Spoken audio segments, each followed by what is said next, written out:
Before you dive into this story, tell us in the comments where you're watching from. We love knowing how far our voices reach. And don't forget to hit the like button and subscribe to our channel. Your support helps us share more powerful stories like this one. The music was loud enough to shake the glass of the champagne flute in my hand, but it couldn't drown out the thundering in my chest. I had never imagined that the sound of laughter could slice me open like a knife. Yet here I was, standing just beyond the edge of the light spilling from our living room, hearing my husband's voice rise above the crowd as he toasted to a life that didn't include me. "To new beginnings," he said, his grin stretching wide, his arm around the waist of the woman I had pretended not to see for months. And then, as if fate wanted to humiliate me further, the words fell from his lips like glass shattering on tile. "To the mother of my child." The room erupted in cheers, glasses clinking, and I swear I could feel the walls closing in. The smell of roasted lamb and garlic butter filled my nostrils, almost choking me. Balloons tied with golden ribbons bobbed against the ceiling, carrying words I couldn't read through the tears gathering in my eyes.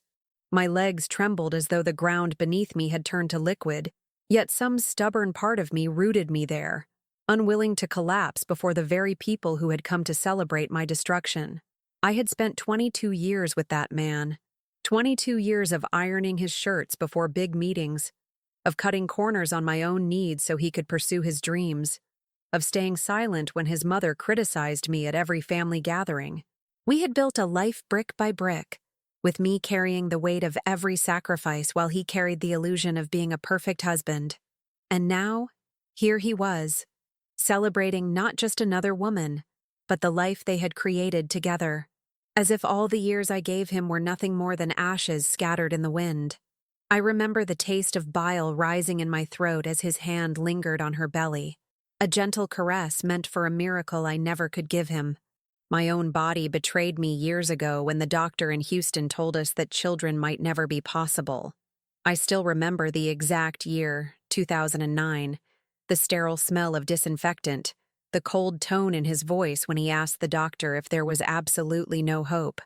I cried the whole ride home while he drove in silence, his knuckles white around the steering wheel. That night, he didn't comfort me. He only said, "Don't tell anyone. They'll pity us." And I obeyed. I carried the shame like a hidden scar, because he asked me to. And now, in that living room decorated with fairy lights and lies, I saw the cruel symmetry of it all. He hadn't been infertile, nor had fate stolen his chance. He had chosen someone else to give him what I couldn't. He had chosen her. I felt the betrayal like a burn across my skin, like I was a ghost walking among the living, watching my life dismantled piece by piece while the world clapped and smiled. But I wasn't a ghost. I was flesh, bone, and fury.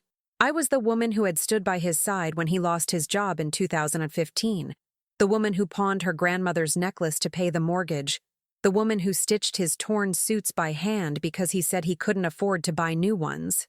I had been his anchor, and he had thrown me into the sea. I stepped forward, the sound of my heels sharp against the hardwood floor, and for the first time that night, the laughter quieted. His eyes met mine across the room, and for a fraction of a second, I saw fear flicker there.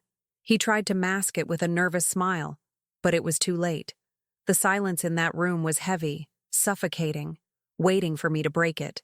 My chest rose and fell, and I heard my own voice before I even decided to speak.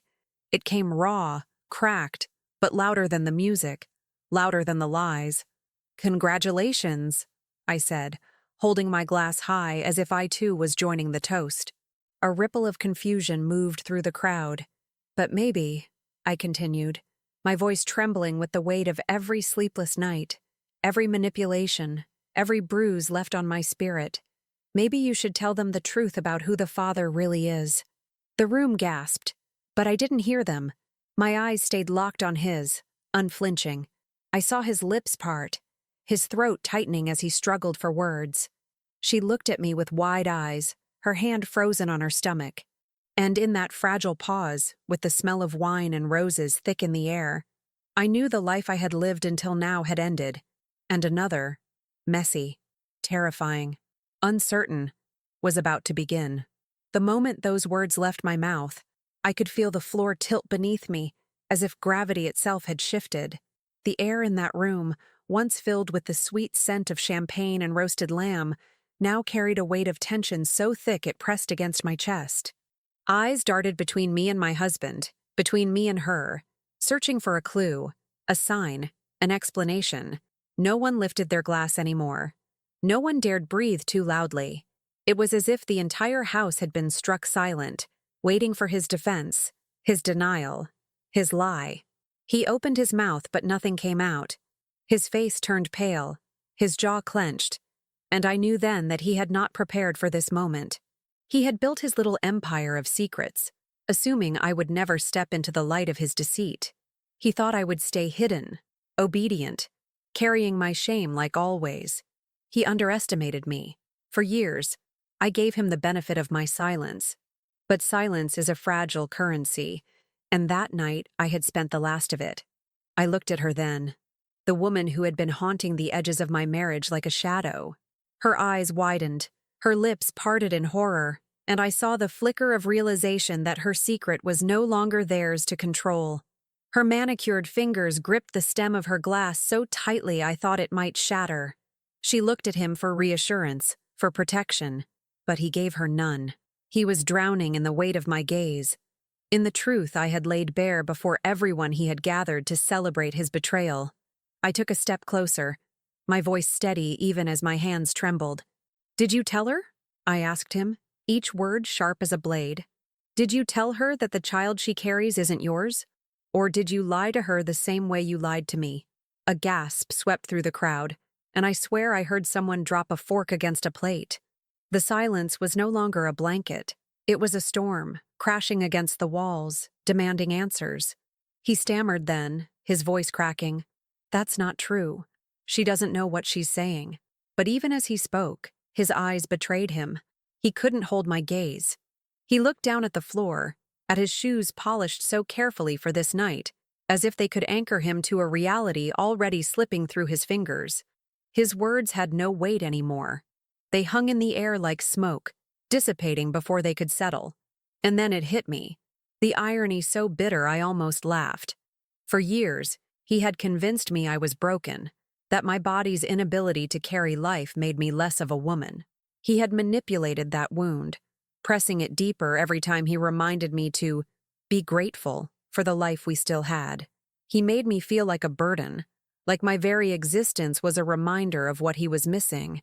And yet, here he was, standing exposed in front of his friends, his colleagues, his family, as the one whose deception had rotted the foundation of everything we had built. I remembered the night he came home late in 2017, smelling faintly of perfume I didn't own, his excuse flimsy, his smile too forced. I had asked then, "Where were you?" And he had snapped back, "Working, don't start." I swallowed my suspicion like poison because I wanted to believe him, because love makes fools of us. And I was the biggest fool of all. Now, standing in that room, surrounded by the echoes of years I would never get back, I realized the cruelty of it all. He hadn't just betrayed me with another woman. He had stolen my chance at peace, my chance at healing, by keeping the cruelest truth locked away. That child wasn't his, but he had chosen to claim it, to build a new future on a lie, and he thought he could erase me in the process. Her voice broke the silence then, trembling, weak, almost pleading. "What is she talking about?" she asked, her hand clutching her stomach protectively. The way she looked at him was the way I used to look at him, searching for safety, for reassurance, for love. And in that moment, I pitied her, because she was about to learn what I had learned long ago, that the man she trusted was nothing more than a mask stretched over a void. I straightened my shoulders, my heart pounding so loudly I thought it might burst from my chest. "You should ask him," I told her softly, though my voice carried through the silence like thunder. "But be prepared. The truth is a blade that cuts both ways." The guests shifted uncomfortably, some whispering, others staring at the floor. No one clapped anymore. No one smiled. The party was over, replaced by something raw, something real. And as I stood there, I realized this was not just about revenge. This was about reclaiming the years I had lost, about finally speaking the words I had buried inside me for too long. And yet, even as I spoke them, I knew this was only the beginning. Because the truth, once released, doesn't just destroy, it reshapes everything it touches. And I had no idea just how much it was about to reshape my life. Her question still lingered in the air, fragile and desperate, but his silence was louder than anything I could have imagined. He kept his eyes down, unable to meet hers, unable to meet mine, as if the polished wood of the floor might somehow swallow him whole. That silence was my proof, my vindication, but it was also the final nail in the coffin of a life I had built around lies. I saw the color drain from her face as her grip on her stomach tightened. Her voice shook when she repeated herself, a little louder this time. Tell me she's lying, but he couldn't. He just stood there, shoulders sagging under the weight of every deceitful year, every manipulation, every carefully crafted facade. I wanted to scream, to throw the glass in my hand against the wall and watch it shatter into pieces like he had shattered me. But instead, I forced myself to breathe, to steady the fury coursing through my veins. I wasn't going to give him the satisfaction of seeing me lose control. I wanted my words to be surgical, precise, unforgettable. So I leaned closer, my voice low, but sharp enough to cut through the tension like a blade. You always said honesty was the foundation of family. Where's that honesty now? My words landed in the quiet like a slap, and I saw her eyes fill with tears as she looked at him, begging for any kind of denial that would save her from the humiliation of discovering she had been nothing more than a pawn in his game. And then I thought of the years I had given him, the sacrifices that no one in that room knew about. In 2012, when the recession nearly cost us the house, it was me who worked double shifts at the diner while he pretended to look for better opportunities. In 2016, when his sister needed money to cover her medical bills, it was my savings that disappeared, though he told everyone he had stepped up as the responsible brother. Time after time, I let myself be diminished so he could shine. I carried the burden, and he carried the praise. Now, watching him crumble under the weight of his own secrets, I felt a strange mixture of rage and liberation. She finally turned to me then, her voice breaking. Who is the father? The question cut through me, because I knew the answer would detonate more than just this party. It would tear open wounds so deep no one in that room would leave untouched. My chest tightened, and I swallowed hard, feeling the room spin as all eyes bore into me. For years, I had rehearsed this confrontation in my head, but the reality was so much heavier, so much messier than I ever imagined. I took a step closer to her, closer to him, the warmth of the lights now suffocating against my skin. My hand trembled, but my voice remained steady. Ask him where he was in the summer of 2021, I said, letting the words hang in the air, heavy and damning. I saw him flinch, his jaw clenching, his fists tightening at his sides. Her face paled, her lips parted as if the puzzle pieces were beginning to fall into place on their own. That summer, hot, endless, filled with excuses and late nights that he dismissed with a shrug. That summer had been the crack in the mask, the moment the illusion started to crumble, though I had been too blind, too desperate to see it then. He finally spoke, his voice strained, almost a whisper. This isn't the place. But it was too late. The place didn't matter anymore. The truth was spilling out whether he wanted it to or not, and I wasn't going to let him retreat into the shadows again. My pulse pounded in my ears as I pressed forward. No, I said firmly, my voice echoing in the silence. This is exactly the place. You made a spectacle of your lies. Let the truth have the same stage. Gasps rippled through the room, people shifting in their seats, others whispering frantically. The party atmosphere had curdled into something tense and unbearable, and I could feel every pair of eyes locked on the three of us.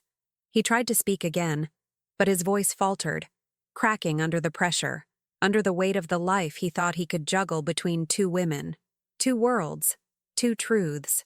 And in that moment, I realized he was no longer in control. The power had shifted, and it was mine to wield. I could almost taste the bitterness on my tongue as I prepared myself to say the words that would detonate his carefully constructed facade. But even as I stood there, my chest heaving, my hands clenched at my sides, a flicker of doubt passed through me. Because once I said it, once I laid bare the truth that had haunted me for years, there would be no going back. And yet, deep inside, I knew I was ready. I had lived in his shadow for too long. It was time for the world to see him as he truly was. The room felt smaller with every second that passed, as if the walls themselves were inching closer, suffocating us all in the thick silence that followed my words. She stood frozen, trembling, her eyes darting between my face and his, desperate for one of us to hand her a truth she could bear to live with, but I had no intention of softening the blow. I had carried the burden of his lies for too long, and now it was time for him to face the wreckage he had created. My voice came out lower this time, steadier, almost cold. "Tell her," I said, each syllable deliberate. "Tell her whose child she's carrying." He shifted on his feet, his breathing shallow, sweat forming at his temples despite the cool air from the ceiling fans spinning lazily above us. His hands trembled at his sides, and I watched the mask he had worn for decades begin to crack. He looked at her, then at me, and for a brief moment I thought he might actually confess. But instead, his lips quivered, and he muttered the same pitiful line he had used 1,000 times before whenever he was cornered. "She's lying." The words had no force, no conviction, and the silence that followed was heavy with disbelief. She shook her head, tears sliding down her cheeks, her hand rubbing her stomach as if to shield the life inside from the ugliness unraveling around her. "No," she whispered, more to herself than to anyone else. "This can't be true." Her voice cracked, raw and broken, and in that moment, I felt a sting of pity for her. She had been deceived just as I had. The difference was that she was still clinging to hope, while mine had long since turned to dust. I inhaled sharply, the weight of years pressing down on me, and memories rushed forward uninvited. I thought of 2018, when he disappeared for 3 days under the excuse of a conference in Dallas. I had stayed home, worried sick, cooking meals he never ate, folding clothes he never wore, pacing the floor while the clock mocked me with every tick. When he finally returned, smelling of hotel soap and someone else's perfume, he kissed my forehead like nothing had happened. "Don't nag," he said when I asked questions. "You'll drive me away." That was his weapon. Manipulation dressed as love, silence disguised as peace. And I had fallen for it, over and over, because I wanted to believe in the man I thought I had married. Now, as I stood there watching his empire crumble, I realized the bitter truth. He had never been the man I believed in. He had been a stranger wearing my husband's face, and I had been blind enough to let him live inside my life without ever truly knowing him. I turned to her again, my voice softer now, though it carried the weight of finality. "You deserve to know," I said, my eyes never leaving hers. "The man you think will be the father of your child isn't. He couldn't be. And deep down, he knows it too." She looked at me, confusion clouding her expression, and I could see her desperation clawing at the edges of her mind. She wanted to dismiss me, to call me bitter, vengeful, unhinged. But the tremor in his hands, the guilt carved into his face, betrayed him more than my words ever could. The room buzzed with whispers now, the guests restless, uncomfortable, shifting in their seats. Some avoided eye contact altogether, while others stared with morbid curiosity, as though they had paid for a ticket to this spectacle. I could feel their judgment, their shock, their hunger for the next revelation, but none of them mattered. This wasn't their story. This was mine, and I was taking it back, piece by broken piece. I stepped even closer to him, close enough to see the beads of sweat sliding down his neck, close enough to smell the faint trace of cologne he had put on for her. My voice lowered to a whisper, though I knew everyone in the room could still hear me. "Shall I tell them, or will you?" For the first time in years, I saw fear in his eyes. Not anger, not arrogance, but real fear. And it struck me then, how fragile he truly was without the lies to protect him. For decades, he had controlled the narrative, manipulated the truth, silenced me into submission. But tonight, under the weight of a single question, he was unraveling before us all. I felt a strange calm wash over me, a sense of control I hadn't known in years. My hands no longer trembled, my voice no longer cracked. The power he had stolen from me with every manipulation, every betrayal, every impossible demand. Tonight, I was taking it all back. And though I didn't know exactly how this story would end, I knew one thing with absolute certainty. He could no longer hide. I stood there staring at him, daring him to speak, daring him to end this nightmare with something resembling honesty. His lips moved, but no sound came out, as if the weight of the truth was pressing so hard on his chest that even his lies couldn't escape anymore. The silence stretched, unbearable, until finally I heard myself break it. My voice was steady, deliberate, echoing louder than the music had minutes earlier. "It isn't yours," I said, the words slicing through the room. "That child you're claiming, the one you want everyone to celebrate, it isn't yours." Her gasp was sharp, like a glass hitting the ground, shattering into pieces. She clutched her stomach, stumbling back a step, her eyes darting wildly between me and him, searching for an anchor in the storm. What are you saying?" she whispered, but I could see in her face that she already knew. She had seen the cracks too. She had ignored the inconsistencies, just like I once did. Now, under the glare of the truth, she couldn't look away. He finally found his voice, though it trembled with desperation. "She's trying to ruin us," he said, his words spilling out too fast, too rehearsed, his eyes never quite meeting anyone else's. "She's bitter, jealous. She'll say anything to hurt me." But the conviction wasn't there. It never had been. His denial hung in the air like smoke, thin and transparent, unable to cover the flames already burning around him. I remembered the night I discovered the truth. It was a single message on his phone in late 2021, a name I didn't recognize, a thread of words that made my stomach twist into knots. I shouldn't have looked. He always told me that going through his things was an invasion, a betrayal. But that night, something inside me snapped.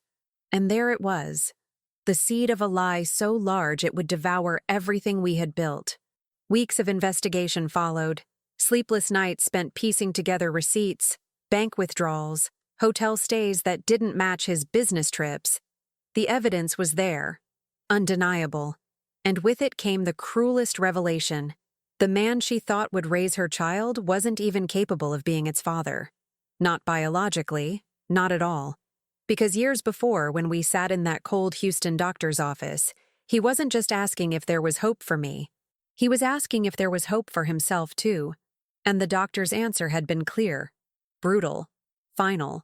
But instead of sharing that truth, he twisted it, made me the broken one, made me carry the shame of infertility while he walked free of it. He let me drown in guilt for a crime that was never mine to bear.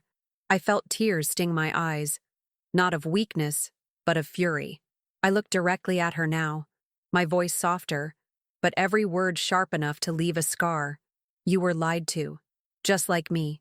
He knew he couldn't give you this child. He knew, and he still let you believe. He used both of us to build a life out of illusions." Her knees buckled, and someone rushed forward to steady her, but her gaze never left him. Her tears fell freely now, and in them I saw the reflection of my own past. The same heartbreak, the same betrayal, the same desperate wish to wake up from a nightmare that was, in fact, real. The whispers in the room grew louder, people murmuring, eyes wide, mouths covered in shock. Some shook their heads, others whispered names of doctors they knew, stories they had heard. The gossip had already begun, but none of it mattered to me. I wasn't there to protect him anymore. I wasn't there to protect anyone but myself. He tried once more, his voice rising in panic. "She's making this up. She has no proof." But the tremor in his voice betrayed him, and the sweat dripping down his temple betrayed him, and the silence from the woman he had promised a future to betrayed him most of all. Proof? I had more proof than I would ever need. But in that moment, I realized I didn't even have to show it. His face, his silence, his collapse before everyone he had gathered to witness his triumph. That was all the proof anyone needed. I straightened my back, inhaling deeply, feeling something inside me loosen, something that had been bound tight for decades. For the first time in years, I felt free of the weight he had forced me to carry. My voice steadied, resolute, final. You can keep lying if you want. But tonight, you don't get to control the story anymore. The truth is out. And it's not leaving this room with you. It's leaving with me. The sound of my own words echoed in my ears, louder than the stunned whispers circling through the guests. I could see his face collapse into something I had never witnessed before. Raw panic. His eyes darted toward the door, toward the windows. Anywhere but me. He looked like a man trapped in a cage of his own design, scrambling for an exit that no longer existed. For decades, he had been the one pulling the strings, twisting stories, silencing me with carefully chosen words. Now, stripped bare, he was just a coward standing in front of two women who no longer believed in him. She clutched her stomach tighter, as though she could shield the unborn child from the poison of his lies. Tears streamed down her face, dripping onto the satin fabric of her dress.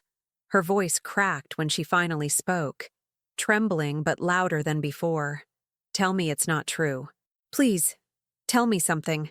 The desperation in her tone was hauntingly familiar, because I had once spoken to him in that same voice. Nights when I begged for honesty, when I begged him to love me enough to stop lying. Nights when I begged for a family, for a future, for anything real. And every time, he turned my pleas into weapons, making me believe I was asking for too much. But now the tables had turned, and it was her voice begging, her hope breaking. He reached out a hand toward her, but she recoiled, shaking her head violently. "Don't touch me," she spat, her words slicing through him like glass. He froze, hand suspended in the air, then dropped it limply by his side. The silence that followed was heavier than any scream. I felt the weight of years pressing down on me again. Years of sacrifice I had made without question. In 2014, when the company he worked for downsized, it was my credit card that covered our bills. In 2019, when his car broke down, I sold my wedding jewelry piece by piece to fix it.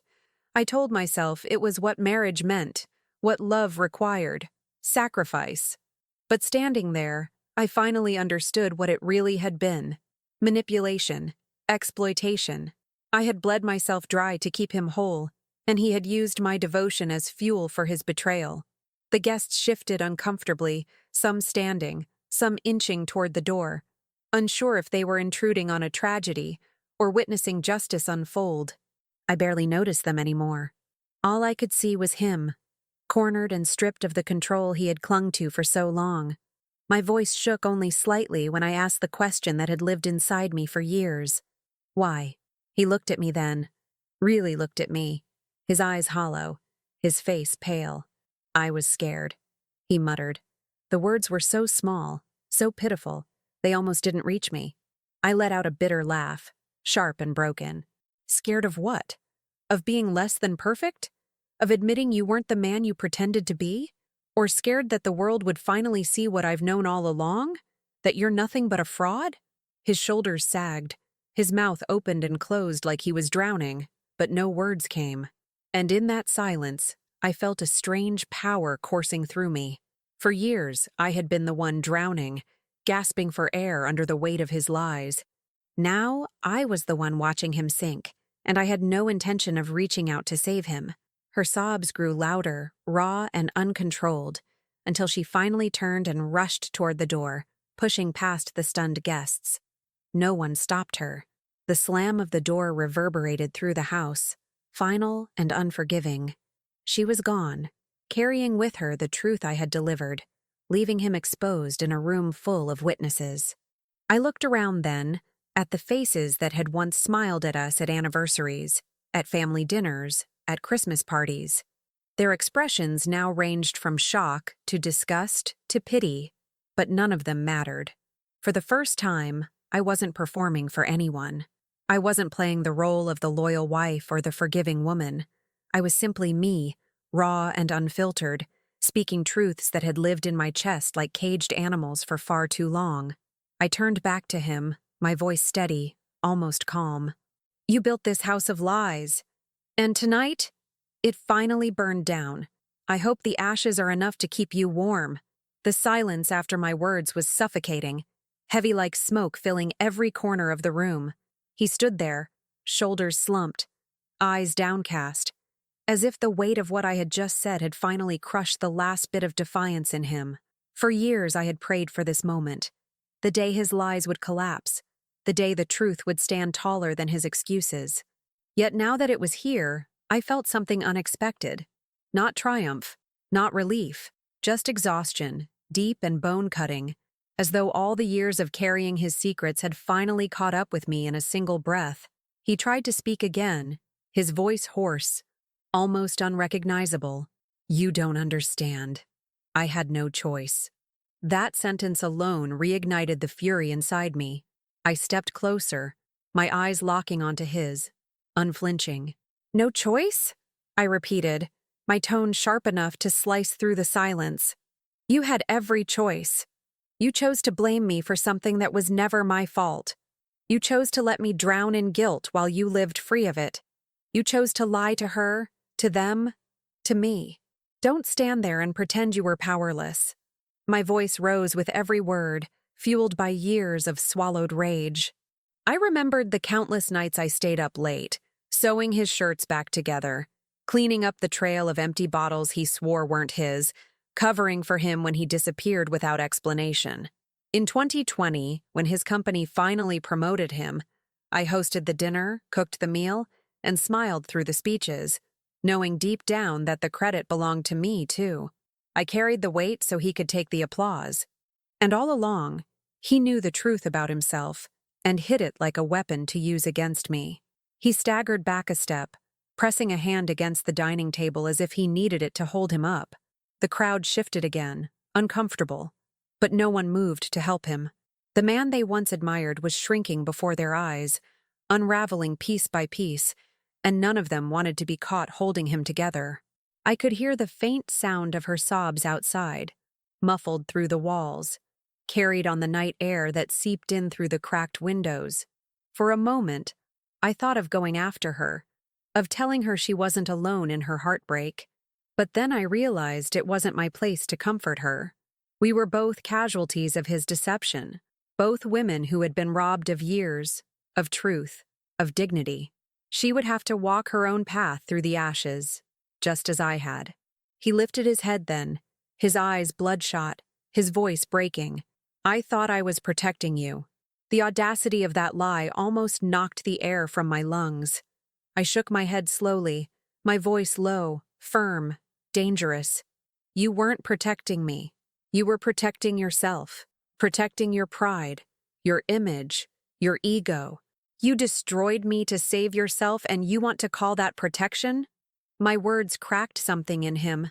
I saw it in the way his lips trembled, in the way his chest heaved as though he couldn't breathe under the truth anymore. And then, for the first time in years, I felt no fear of him, no obligation to keep his secrets, no guilt for his choices, no love for the man who had twisted mine into a cage.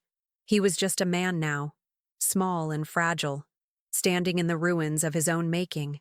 I turned away from him then, my gaze sweeping across the faces of the guests. Their eyes were wide, their mouths silent, as though none of them knew what to say or do. Some of them looked at me with pity, others with admiration, but I didn't need either. I didn't need anything from them anymore. My voice carried through the room one last time, steady and clear.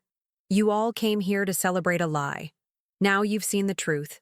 Remember it, because I will never let myself forget it again." And with that, I set the empty champagne glass down on the table, the soft clink of it louder than the music had ever been. I left the glass on the table and for a moment simply stood there, breathing in the charged air of that suffocating room.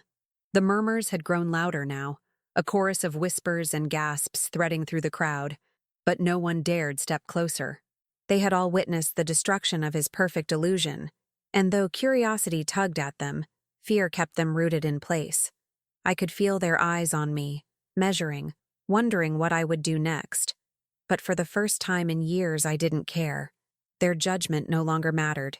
His approval no longer mattered. What mattered was that the chains he had wrapped around my life were finally breaking. He tried to speak again, his voice trembling, but I cut him off with a look so sharp it silenced him instantly.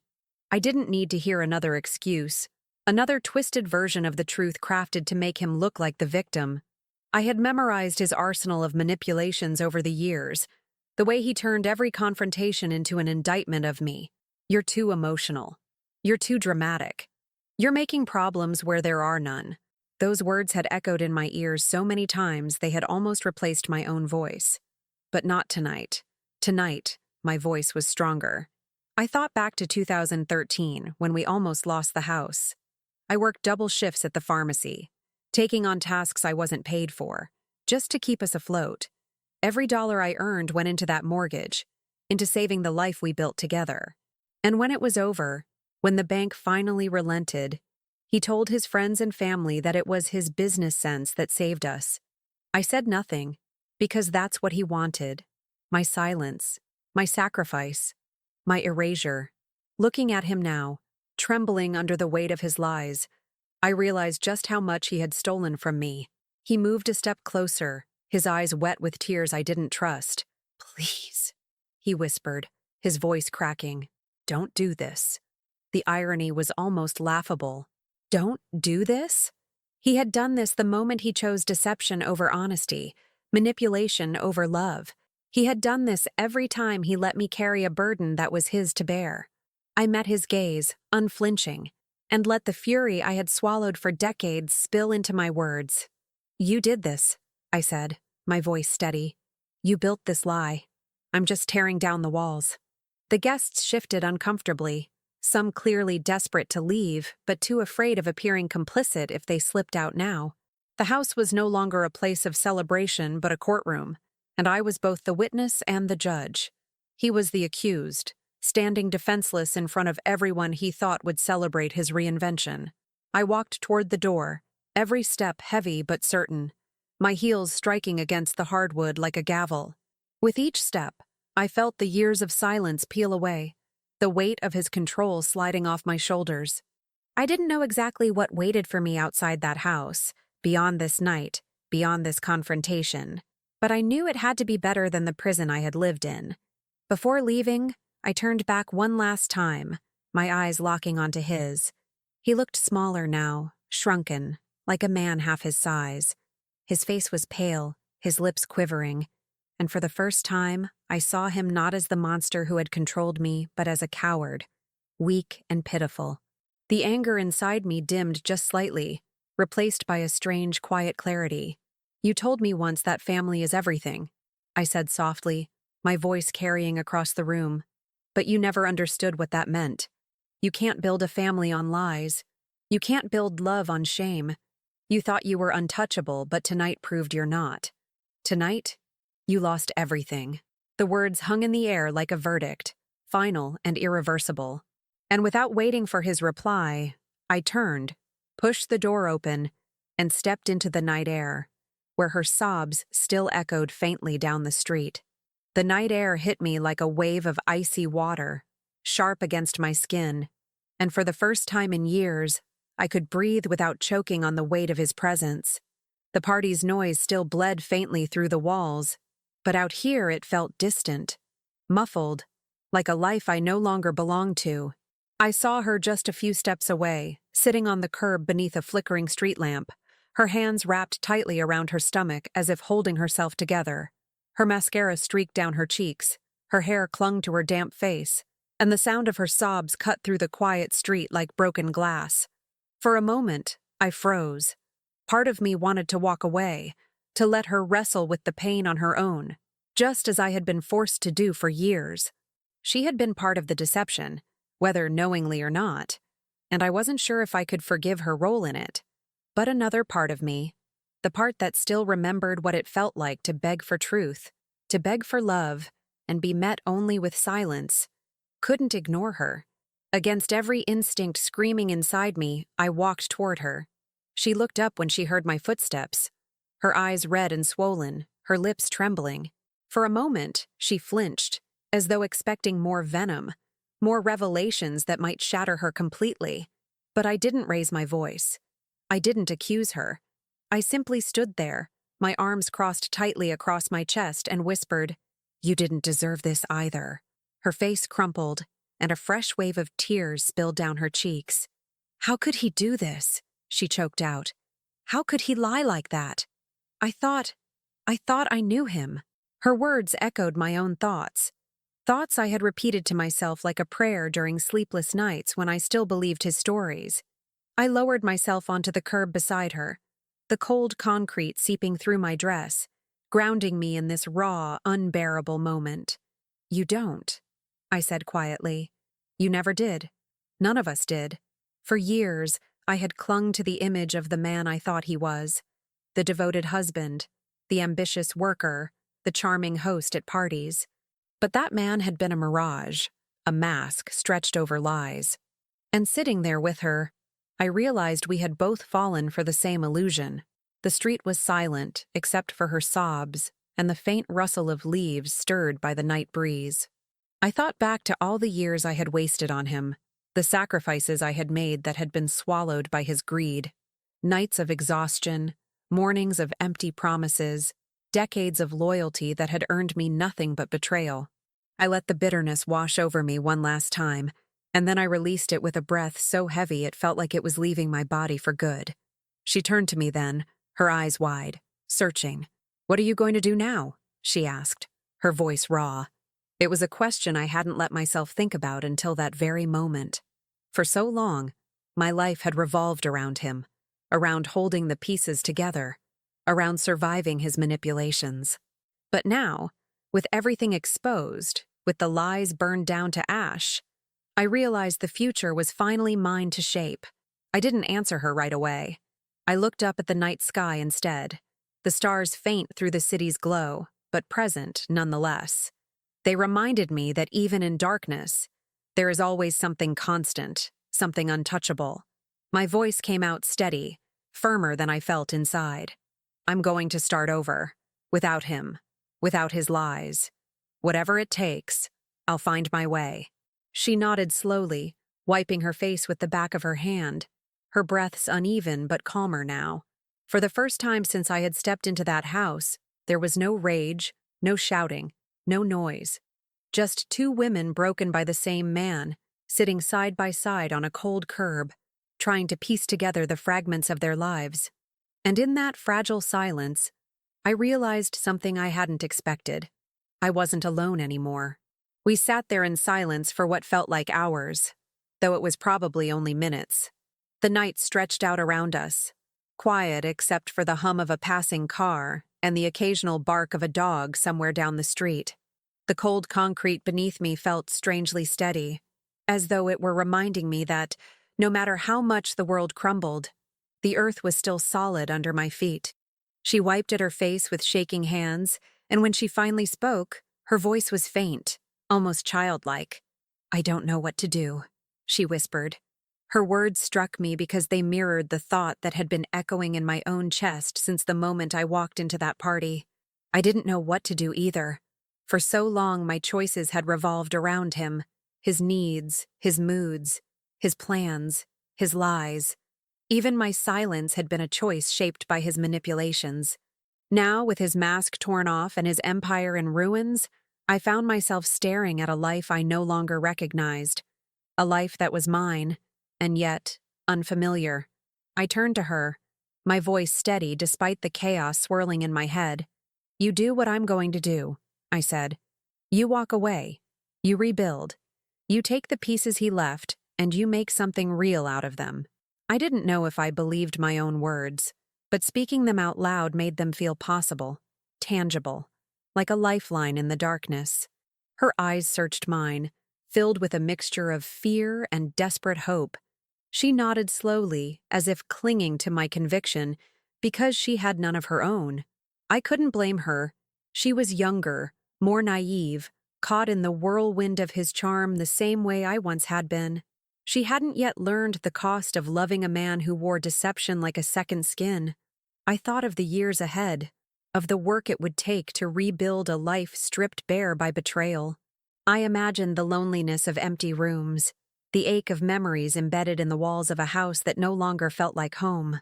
But I also imagined the freedom of waking up without the weight of his lies pressing on my chest, the possibility of rediscovering myself, not as his wife, not as his victim, but as a woman who had survived.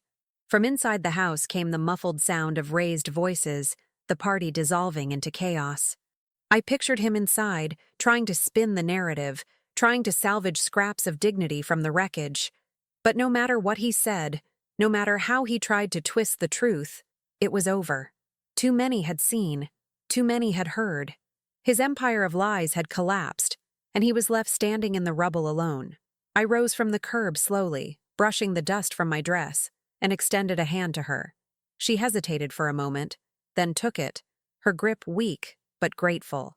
We stood there together under the flickering light, two women bound by betrayal but freed by the truth. As we walked away from the house, the night air cool against our faces, I felt something stir inside me, something I hadn't felt in years. It wasn't happiness, not yet. It wasn't peace, but it was possibility, fragile and new, like the first flicker of dawn after a long, endless night. And for the first time in a long time, I wanted to see where it would lead.